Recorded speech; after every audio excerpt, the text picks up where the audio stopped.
Higit na lalo ako naniniwala ngayon na makakamtan ng bawat pamilya ng ating bayan ang katarungan kung hindi tayo papayag magpasakop sa mga Kastila. Ngunit hindi makukuha sa paghihimagsik ang pagbabagong hangad mo.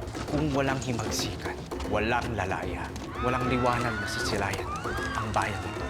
Kailanman ay hindi ako sasali sa ganyang klaseng pagkilos. Dumarami ang inyong mga kaaway at tinitiyak ko, hindi sila titigil. Wawasakin kayo at papaslangin. Gaya ng aking mga kadugo, gaya ng iyong ama, matutulad lang kayo sa kanila. Hindi ka pa nagtataka kung bakit sa iyak ng iyak nung siya'y dumating. Tila kakaiba ang kanyang kinikilos, hindi ba? Oo nga. Pero sa ngayon, ang mahalaga ay ang pag-usapan natin yung tungkol sa pamamanhikan bukas. Hayaan mo't kakausapin ko siya. May kailangan po kayong malaman tungkol kay Maria Clara. Nakasalubong ko po siya kanina, iyak ng iyak. Bakit raw? Bukas na bukas pupuntahan ko po siya. Gagawin ko ang lahat para mapaamin siya. ¿Dónde están mis cartas? At sinong nagsabi sa'yo na pwede mong ipagkalat yun? Ano bang nilalaman nun kaya't kayo'y galit na galit? Kapag napatunayan ko na kahit na ako na nagtsatsagang maging kaibigan mo, ay sinasaksak mo pala sa likod kung si Terramilla, tu peor enemigo. At yun lang ang dapat mong malaman. Panginoon ko, ibayan niyo ako sa aking gagawing pagpasya. Dapat ko bang isuko ang mga liham na ito kapalit ng liham ng aking ina?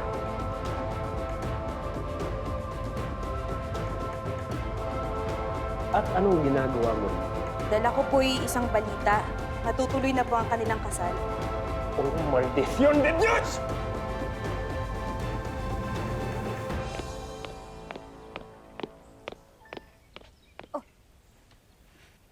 Talaga bang hindi mo ako titigilan? Maybe dahil naparito ako upang humingi ng tawad kung nauuyam ka na sa akin.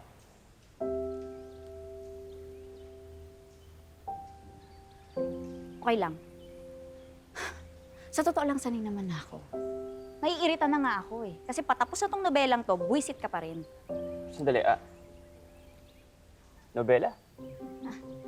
Ikaw pala yung bagong napagsabihan ko na, ano? Okay, here we go again. Kahit naman mo pa Juliet ako nang sabi na kayo ay mga tauhan lang sa isang libro at ako'y napasok lang rito, kaya imposible akong magkajowa. Hindi ko na i-explain. Sayang lang ang laway ko. Mauna na ako. I have an important thing to attend to. Babu.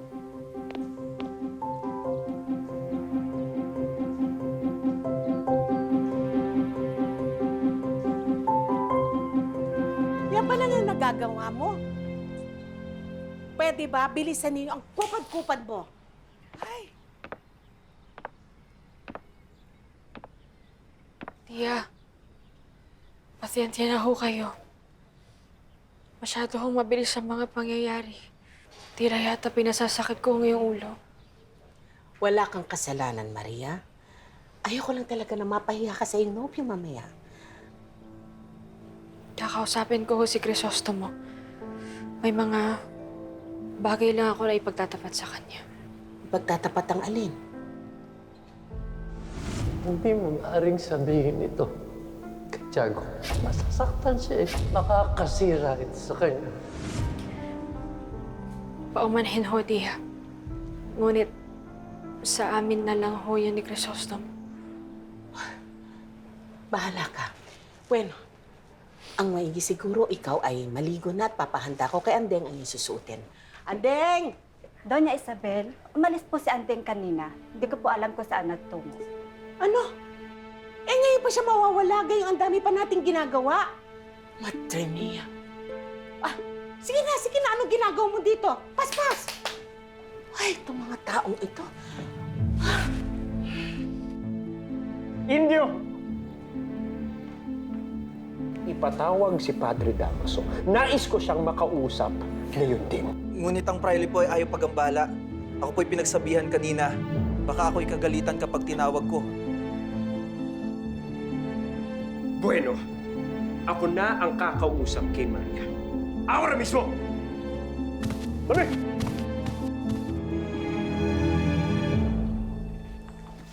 Ako mismo tutungo kay Insek upang kunin ng mga materyales. Si. At may usapan na rin kami ng negosyante. Adios, senyor. Adios.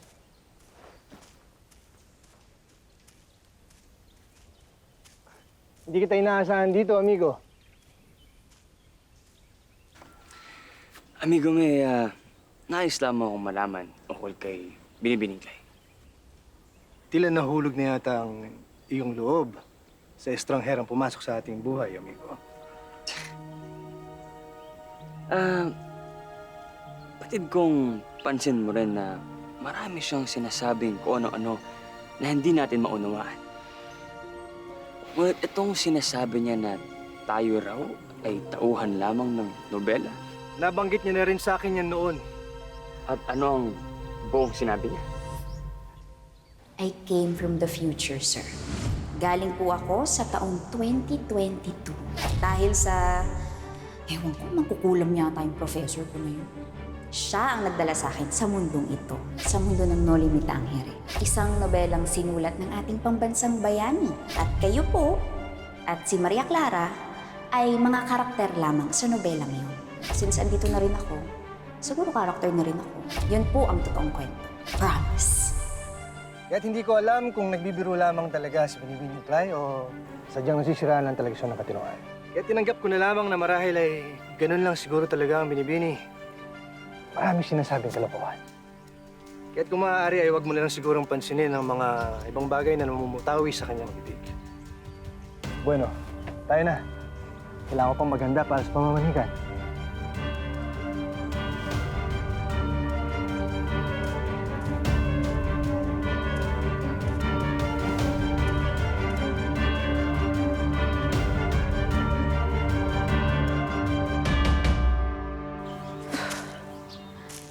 Senyorita.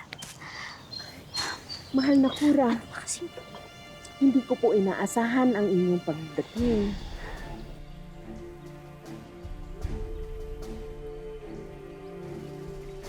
Hindi mo pa ba ako papatuloyin, Tia Isabel?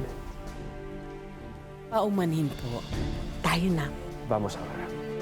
Pag minamalas ka nga naman, paano ko na makakausap niya si Maria Clara?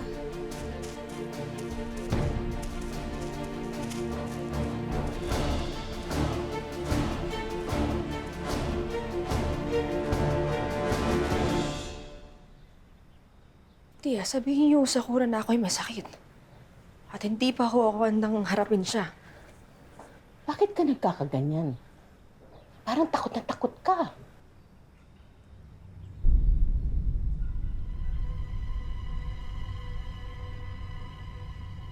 Oo nga naman, Maria. Bakit ka naman natatakot sa iyong padre kompesor?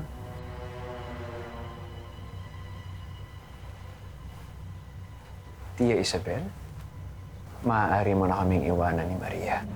Por favor.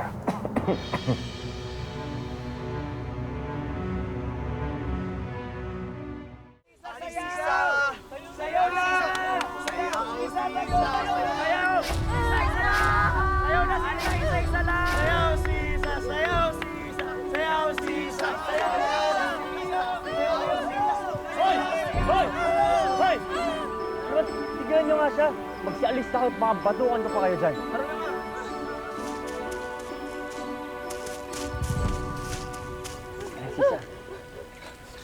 Alansisa, si Fidel to. Alansisa, ano't narito ka? Ikaw ba'y tumakas sa hospicio?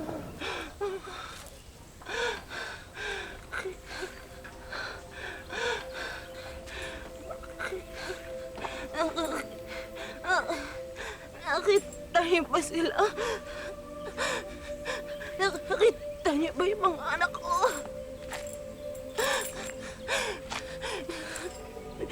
Pinapit sa akin ang aking mga supin. Kinuha sila sa akin ng mga jabla. Mga jabla. Tulungan mo ako. Tulungan mo ako bawiin sila sa mga jabla. Tulungan mo ako. Aling Sisa, Tulungan mo ako bawiin sila sa mga demonyo. Tulungan mo ako. Tulungan mo. Aling Sisa. Tulungan mo. Aling Sisa, tumayo ka dyan. Aling Sisa.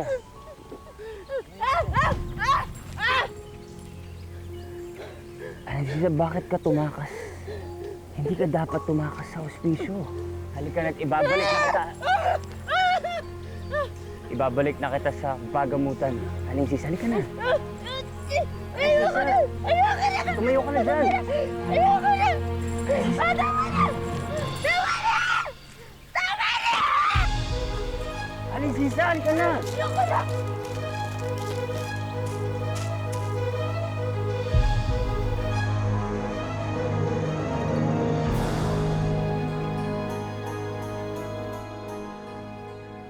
Muchas gracias, tía. Muchas gracias. Lo siento, Padre. Hindi pa ho ako handa makipag-usap sa inyo. Hindi pa ho ako nakapagpasya. At kailan ka naman hahantong sa isang desisyon, Maria? Kapag kasal na kayo ni Crisostomo?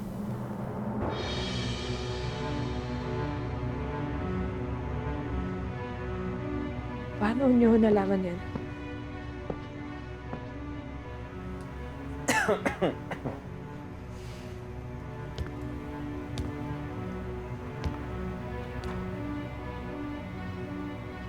Binabalaan kita, Maria. Kapag wala pa sa akin ang mga liham ng iyong nobyo, pag sumapit ang dilim, mapipilitan akong gawin ang nararapat.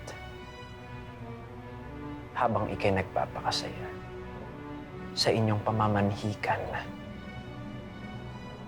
malalantad sa lahat ang baho ng iyong pamilya. Handa mo bang ipagpalit ang iyong mga ama para sa iyong nobyo? Kaya Maria,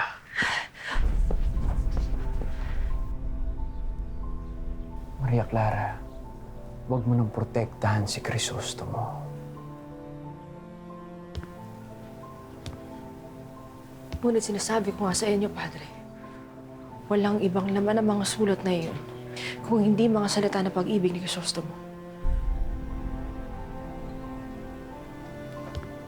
Hanggang alas 6 ng gabi.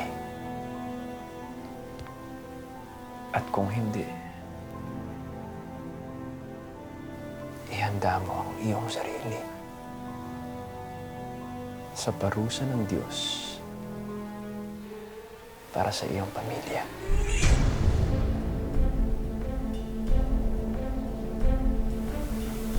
Gracias, Maria. Mi Clarita. Gracias.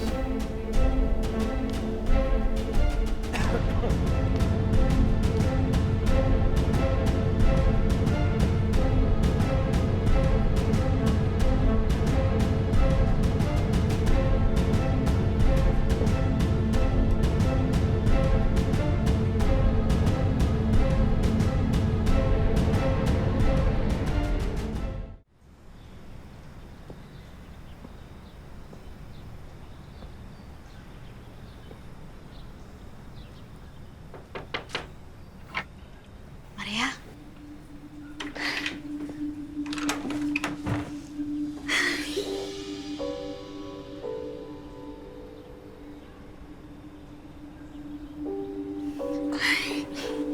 Anong ginagawa mo dito?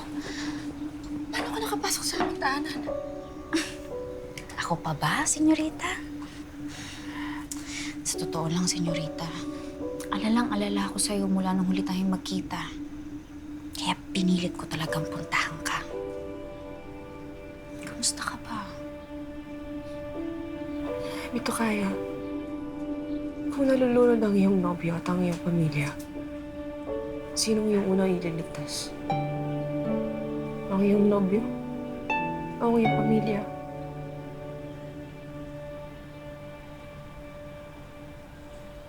Hirap naman ang tanong na yan.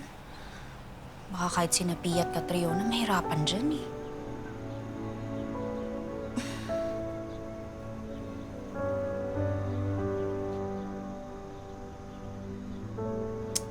Siyempre, uunahin ko pamilya ko. Dahil ang pamilya, iisa lang yan. Yan din ang aking maging kasagutan. Pangiligtas sa aking pamilya. Yun ba ang problema mo?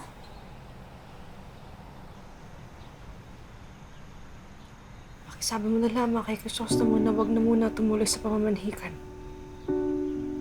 Wala akong mukhang mayaharap sa kanya. Ano? Hindi ko talaga maintindihan. Ano ba kasi talaga nangyayari? Basta sabihin mo sa kanya na mahal ko siya. Kailangan ko lang iligtas sa akin. Basta sabihin mo sa kanya sana mapatawad niya ako. Mapatawad saan? Senyorita, nininervyos ako sa'yo. Ano ba talaga nangyayari? Sige na. Umalis ka na, Clay.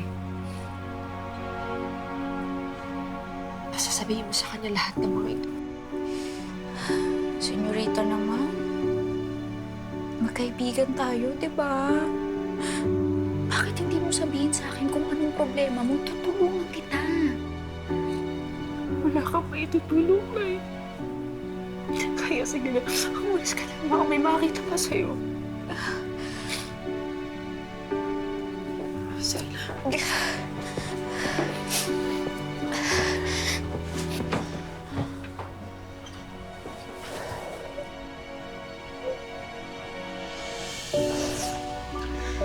Sige na.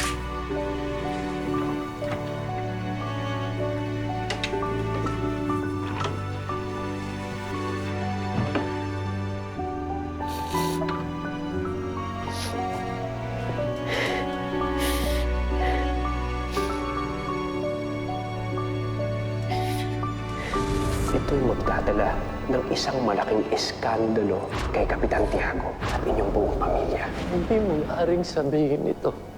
Kay Tiago, isira ang lahat ng pinaghirapan namin. Naintindihan mo ba, anak? Sa gusto man ng ninong mo o sa hindi, pagtitibay natin ang pinagkasundo ng ating ama. Sa lalong madaling panahon, ihahanda ko na ang pamamanhikan ko.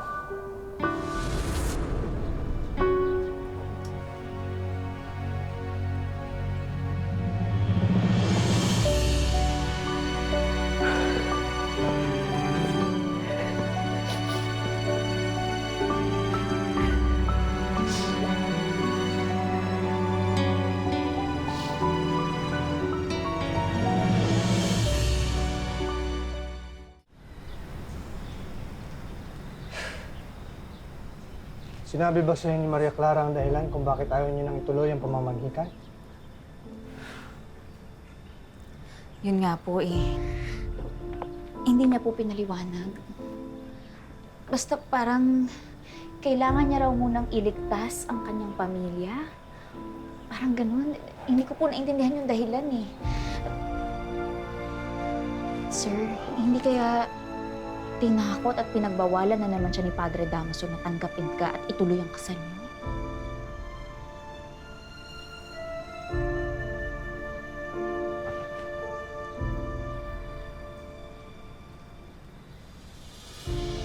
Mangako ka sa akin na hindi mawawaglit sa iyong tabi ang ating pag-ibig, pati na rin ang rosaryong yan.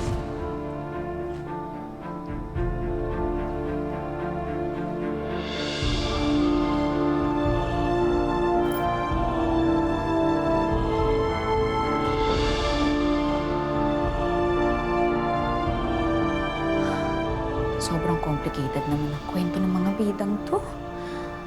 Wait, sir. Sama ko. Fidel!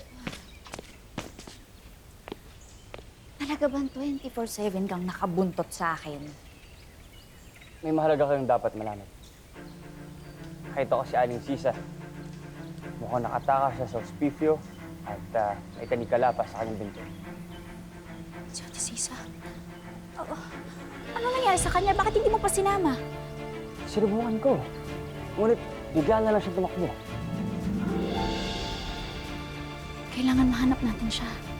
Ngunit kailangan ko rin makausap si Maria Clara sa lalong madaling panahon. Sige sir, wag na po kayo mag-alala. Ako Ako na pong bahala maghanap kay Ate Sisa. Mag-focus ka na lang muna kay Maria Clara. Sasamahan ko si Binibini Clay. Mabuti kung gayon. Ringi naman. Pero fine. Baka naman hindi ko rin kayanin pag nagpumigla si Ate Sisa. Sir Ibarra, mag-iingat po kayo. Good luck po sa pag-uusap ng ni Maria Clara. Balitaan mo na lamang ako, Fidel, kung ano man. Adios.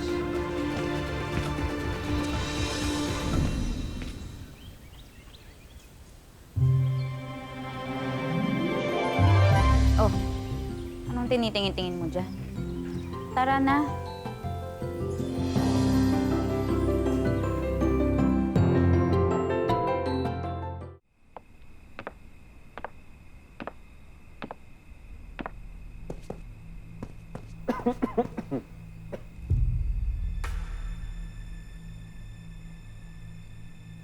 Handeng, maiwan mo muna kami.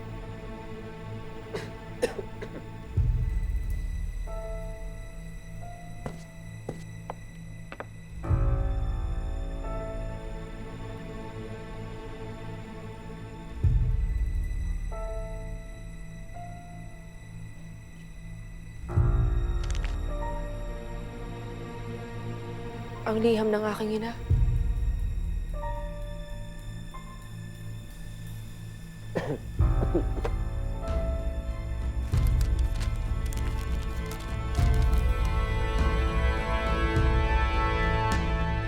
Buena niña, Maria. Buena niña.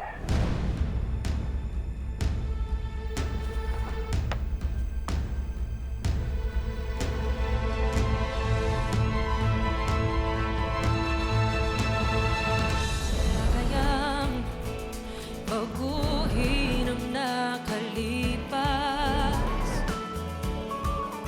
Maiiba kaya ang mangyayari bukas. Bago mo gawin. Fidel, anong petsa? Bakit may parol na? Siyempre na, Binibining Clay. Hindi ka na. Tapusin na natin ang kung ano mang misyon ko dito nang makauwi na ako. Binibining Clay, saan ka naman uuwi? Sa ibang panahon ba? Hoy, Sisa! Harine, umakyat ka rito at narito ang mga anak mo. Pagkantar ikaw. Kantar. Natry siya na mi amor. Pinagkalong ko sa kurang iyong mga liham. Perdona na, mi amor. Perdona na, Mabuhay ang himagsikat laban sa Espanya! Mabuhay! Mabuhay ang ating Supremo, si Crisostomo Ibarra! Mabuhay! Nakita niyo na, Senyor Alvarez. Si Ibarra ay isang traidor. Kaya ano pang iniintay ninyo? Ano ba yan? Ipadakip niyo na siya sa inyong mga gwardiya sibil at ipakulong. Kilala mo ba pangalan na nakasulat at nakalagda dito? Siya ang lolo ng aking ama. Si Don Pedro ang sumira sa dangal ng aking ninuno.